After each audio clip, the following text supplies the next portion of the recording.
Nathan, your memories of Lou? Yeah, he's. I think he left an imprint on everyone that he met. The last time I saw him was when we unveiled his statue out the front, and the playing group got around him, and I think it was important for him to see that the contemporaries of the Collingwood Footy Club were celebrating him, and clearly the club always has, but sometimes we don't pay as much focus to our history as we potentially could, and to have him in was awesome. He lived a full life. I think it's something to celebrate, even though we mourn his loss. But it's a significant day, and I think even the papers and the TV shows last night, to be able to celebrate all the things he's achieved was due respect to a life well lived. Is it right that when you first joined Collingwood, he came down and interviewed you? Was that one of the first interviews you did as a Collingwood player? Can you remember that? Yeah, he and Mike Sheehan were fighting for it, I think. But Lou's, he was ever present. One of the things he was able to achieve is surpass or overshadow his career as a player. Like, he had 250 games, premiership captain, through the 40s and 50s, and but sort of everyone forgot about that. And by the time that he got in front of a camera and did what he did as a media personality, he became everyone's Lou Richards, not just Collingwood's. So to be able to break the mould and not be despised as a Collingwood person in the wider footy public was a fair effort, and he did it just with charm, charisma. Always up for a laugh, didn't take himself too seriously, or others. I think there's probably something in that. Does the current playing group have an appreciation of just how big a figure he was? I wouldn't thought that they've got a real strong understanding of it, but there's no doubt at various times we've been able to celebrate it and we've been able to recognise it. His statue unveiling for one, and then again this morning, sort of going to what he was able to achieve. We showed a 3.5 minute video package, and it just doesn't seem right. How do you condense 94 years into that? Like, you don't really, and you're really only glazing over the reality of what Lou was able to achieve in his life. But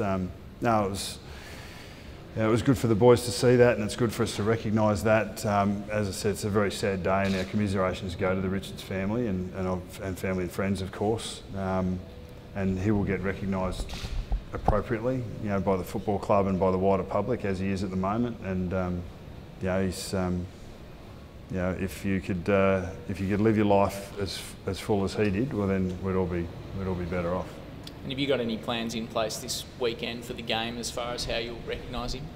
It's still relatively early, but I'm sure the club will have ideas on how we can recognise him. Both through our supporters and through our playing group. That's yet to be confirmed. So just this morning the playing group got together, and was there a few words said in the video was shown? Yeah, and it's Lou obviously played a long time ago. His last association with the club was decades ago in regards to an official capacity, but he's always been a fierce Collingwood man.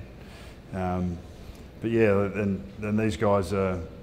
When Lou played his first game in 1941, it was all fresh and new for him, and he was trailblazing for himself, to be and trying to carve a career out for himself as a footballer. Ultimately became a premiership captain, so he made the most of his opportunity. So really, you're trying to impress on our young players that you can make this whatever you want to make it, and it's a pretty good example to use when you've got a guy who's diminutive, didn't have a lot of athletic traits, but he just did it on guts and will, and because he wanted it more than others did. So it's a pretty good lesson for us all. On the footy front, what was the wash-up from the weekend? What have you come out in the review? Yeah, we had a look at some inefficiency, mainly in our front half. And that's been a consistent theme, and we've got it right at times, and it's looked good, and we haven't got it right at others. So it's not just with our offence; it's probably with our ability to hold the ball in there and to pressure opposition defences. So there's things we've looked at, structural, how we enter, how we actually use the ball, personnel. So there's still, we're in the process of working out what we'll stick with and what we'll shift, because clearly there's enough evidence there to say that we need to make some adjustments to improve. I mean, only 2 weeks ago we looked really good against Geelong, but you need to be able to handle plan A, B and C.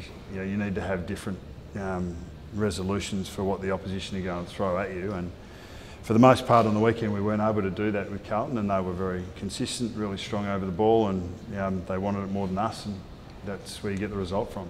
On the personnel front, is Mason Cox the one you'd look at down there, whether you go with something different to him? Yeah, I'm not going to individualise this early in the week, and right now it's probably more about, we've got a real clarity of focus on what we're trying to achieve. We just haven't been able to do it consistently. So, we've still got a great belief in what our best is, what we're capable of. For a number of reasons, we weren't able to execute on the weekend. You've got to give credit to the opposition. It's a tough comp. You've got to come ready. You've got to come prepared, and the results on the weekend showed that. But, we can't do anything about that. We're really looking forward and making sure that we present ourselves in as good a fettle as we possibly can on Saturday. You spoke about the 3 games in 12 days at the weekend. Have you done anything different on the track this week, or had a lighter week? Yeah, look, we didn't do a lot of training the last couple of weeks, and by design, and we had a pretty light session today. So we intend to have a short, sharp session on Thursday, but we'll be right to go, because it's a tough caper. You got to keep finding a way. Thought we were heavy-legged on Sunday, and we tried to, with some of our selection decisions, and over the prior couple of weeks, we tried to, flush blokes in and out of the senior team that were ready to go, and that was one factor. It wasn't the entire factor, but no, we'll be, with a full 7 days, we'll be right to go. Speaking of selection decisions, does Daniel Wells come straight back in this week, and were you tempted to play him given your predicament last week? Yeah, we're tempted to play. We just make decisions based on physical parameters. There's some science markers that we use, and then there's the art of when can you afford to, or when's the risk too great, I suppose, in a bit of a gut feel sense. We didn't get the win, so you could go to, should Wellesley have played? If he'd have played, we'd have lost, and he got injured and we missed him for 6 weeks, we'd be even worse off. So, but you can't worry about sort of what ifs as much. But we think we still should have been able to perform and win the game. But he's definitely right to go, and we think he'll be better in the next month for that freshen up into our bye. So he's got a good block of footy ahead of him, as we think Henry Shade will be as well. So there's a couple of guys that'll come in and help, play a role and help us perform on Saturday. A few guys played pretty well in the VFL. Probably Blair and Scharenberg were the two that really stood out. Are they in the mix this week?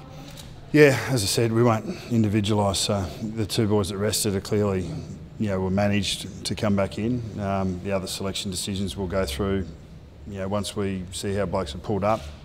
Day off tomorrow. Coaches will meet this afternoon and finalise our preps for Thursday afternoon. You never lost to GWS. Do you feel they're a team that you sort of match up well on? Well, evidently. They're a tough team. They've obviously got a lot of talent. They run the ball hard. Very hard contested ball side. So there's clear challenges that everyone in the competition understands when you face the Giants. Probably got to look after our own backyard a little bit before speculating about the opposition and what we expect from them. Learn anything from what St Kilda was able to do on Friday night? Yeah, well, Saints game, they knocked us off 3 or 4 weeks ago, and that's stacking up. They're a hard, aggressive side that are good in the contest and show some dare with the ball. Got a really solid defensive structure, so they're playing some good footy. So it wasn't a surprise to see that happen. They play Etihad really well, so the Giants will be smarting after that. So we expect a bounce back. How frustrating is it for you at the moment that at times you've seen the best in what the group's capable of, but they just haven't been able to bring it consistently every week? Yeah, look, that's footy. I mean, even the sides that have only got maybe 1 or 2 losses, they haven't, probably bar Adelaide before the weekend, haven't played pristine footy, haven't seen the best of them all the time, and that's the competition. But ultimately, the best teams are the teams that, even when they're not on song, have found a way to eke out the wins. Probably the Dogs are probably the example in the first 7 rounds, just the sides that have been able to just find a way to win when the game's not going their way. So they've come off last year with a great deal of confidence, the reigning premiers, and other sides, and we're in that, are still developing that belief system and the ability to stay with your plan probably for longer when it doesn't seem to be getting you that 4 or 5 goal gap. We've played all of our games have been pretty tight. There hasn't been a great margin in any of our games. We have let the opposition get away to 2 or 3 goal starts quite often in that first quarter, and we've been trying to peg back. Sometimes we have, occasionally we haven't. So we've got some work to do to find our best and prove that we're a good team, because at the moment we're proving that we're inconsistent. Is it starting to get pretty urgent to do that now, though, from 2 and 5, given what your aspirations are for the end of the year? Yeah, it is. Every game is a must. So yeah, we need to win games of footy, but that's the outcome.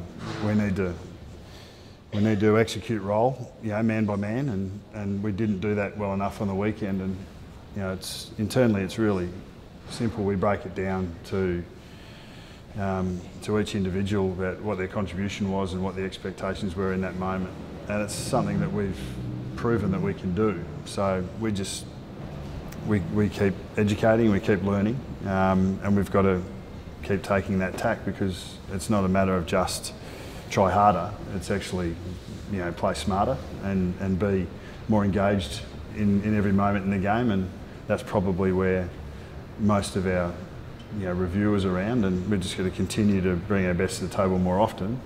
That makes us a good team. A lot of the commentary around the Pies is centred on you and in your position. How do you make sure that doesn't seep into the players' psyche? You don't answer questions like that at the press conferences. So just Adam Treloar, that's one way. Is Adam Treloar in any doubt? He's had the scan yesterday, hasn't done a whole lot today. No, he'd be in some doubt, but we expect him to play. Yeah.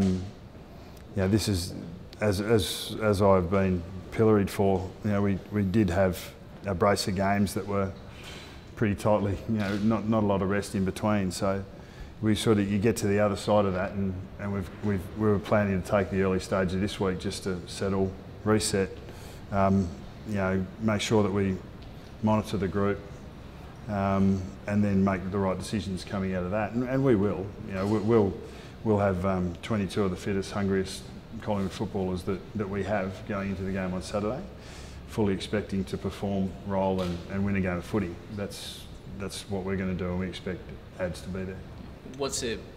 Can you shed any light on what the actual issue is? He's less than 100% fit right now, but by game time he will be. Is Varco a chance?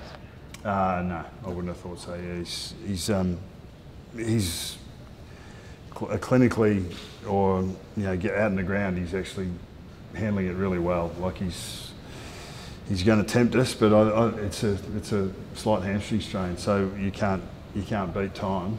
So you've just got to find that. We'll find the right time, and whether it's next week or the week after, we'll see how he goes in his progressions with his speed and with his running.